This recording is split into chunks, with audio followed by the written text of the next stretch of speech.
आप लोग राजनीतिक स्टंट कर रहे हैं। आप लोग हिंदुत्ववादी चोला पहनकर घंटा वाली हिंदुत्ववादी हैं और गदा वाले तो शिवसैनिक। वो 92 में किधर थे? जो आदमी बाला साहब के कंधे को खंदा लगा के काम कर रहा था, उसको आप बोल रहे कि आप हिंदुत्व का चोला पहन के घूम रहे।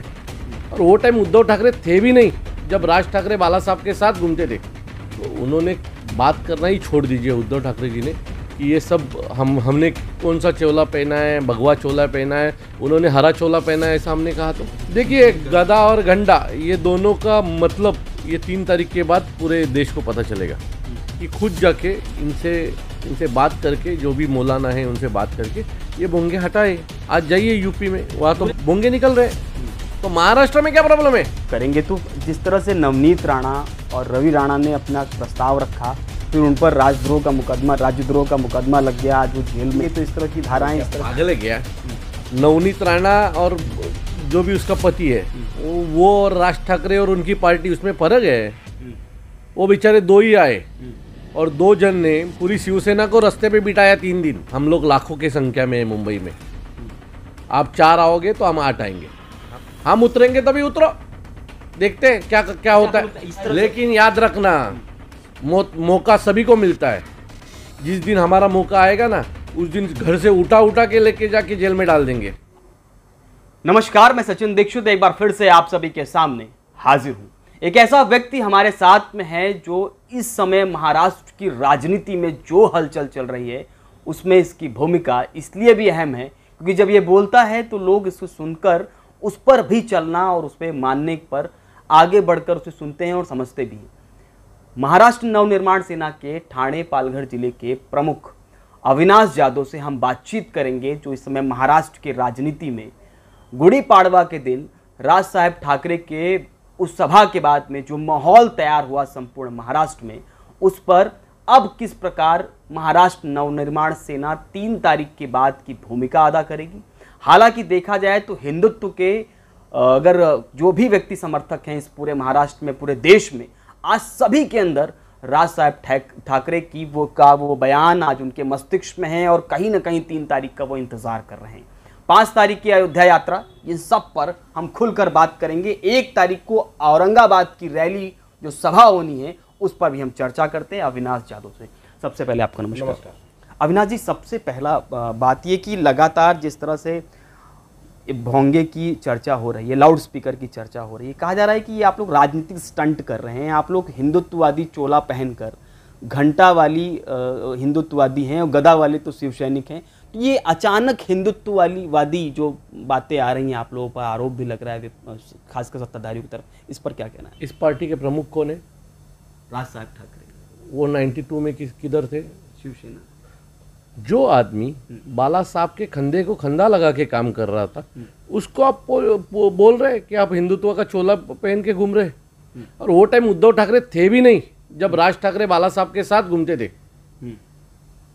सो जो पिंड है वो हिंदुत्व का है और राज साहब का ही है। और उद्धव ठाकरे कौन से हिंदुत्व की बात कर रहे हैं?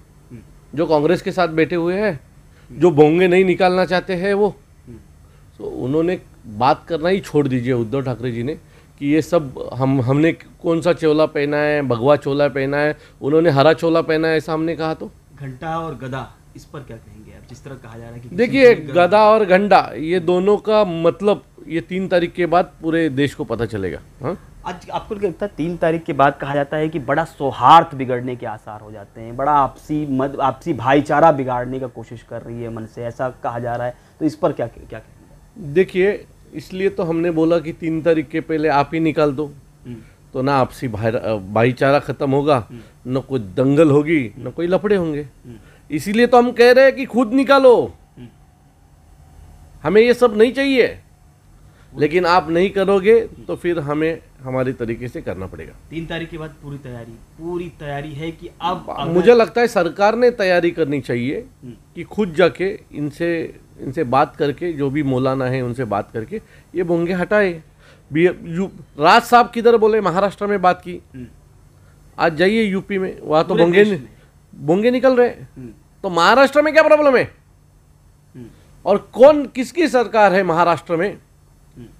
उद्धव बाला साहब ठाकरे की, जो बाला साहब ने कहा था कि मूंगे उतरने चाहिए, अभी जिनके नाम पे आप सत्ता पे आए, इतने एमएलए इतने साल से जीत के ला रहे हो, वही बाला साहब की बात उनका अगर बच्चा नहीं मान रहा है तो फिर उनका तो ओरिजिनल उत्तराधिकारी राज साहब ठाकरे, जो लाइन बाला साहब ने खींची थी वही लाइन राज साहब आगे बढ़ा रहे। अच्छा, इसमें एक और बात है कि अगर आप कह रहे हैं 3 तारीख के बाद जब करेंगे, तो जिस तरह से नवनीत राणा और रवि राणा ने अपना प्रस्ताव रखा, फिर उन पर राजद्रोह का मुकदमा लग गया, आज वो जेल में है, जुडिशियल कस्टडी के अंदर है, तो क्या लगता नहीं आप लोग भी करेंगे तो इस तरह की धाराएं, इस तरह पागल है क्या? नवनीत राणा और जो भी उसका पति है वो और राज ठाकरे और उनकी पार्टी, उसमें फर्क है। वो बेचारे 2 ही आए और 2 जन ने पूरी शिवसेना को रास्ते पे बिठाया 3 दिन। हम लोग लाखों की संख्या में है मुंबई में, आप 4 आओगे तो हम 8 आएंगे, हमारे नाद में नहीं लगना। आप चेतावनी देने से जो समझना है समझ लो। आपको लगा आपने वो 2 पति पत्नी को जेल में भेज के कोई बड़ा काम किया है तो पूरा महाराष्ट्र, पूरा देश आपके ऊपर हंस रहा है। आपने कोई बड़ा काम नहीं किया। 2 जन के लिए 10,000 शिव सैनिक रास्ते पे उतारना है कोई बहुत बड़ी बात नहीं है, बड़ी उपलब्धि नहीं है। हम उतरेंगे तभी उतरो, देखते हैं क्या होता है। इस तरह के मुकदमे अगर आए आप लोगों के सामने तो क्या झेलेंगे उसको? क्यों नहीं झेलेंगे? बाला साहब ने भी जेल काटा है तो हम क्यों नहीं काटेंगे? और हमने बहुत सारे आंदोलनों में जेल काटा हुआ है, हमें कोई नई बात नहीं है ये सब धारा। लेकिन याद रखना, मौका सभी को मिलता है। जिस दिन हमारा मौका आएगा ना, उस दिन घर से उठा के लेके जाके जेल में डाल देंगे। जो भी मनसे के बारे में, हमारे महाराष्ट्र सैनिक के बारे में कहना है, करना है, सोच समझ के करो, क्योंकि अगली बारी आपकी है। आप मानते हैं कि आने वाले समय में जिस तरह का माहौल है उसमें निश्चित रूप से अगली बारी आपकी हो सकती है? क्यों नहीं हो सकती है? अरे बाला साहब ने तो 2 बार पार्टी बंद करने को ली थी, अभी उनकी सरकार है।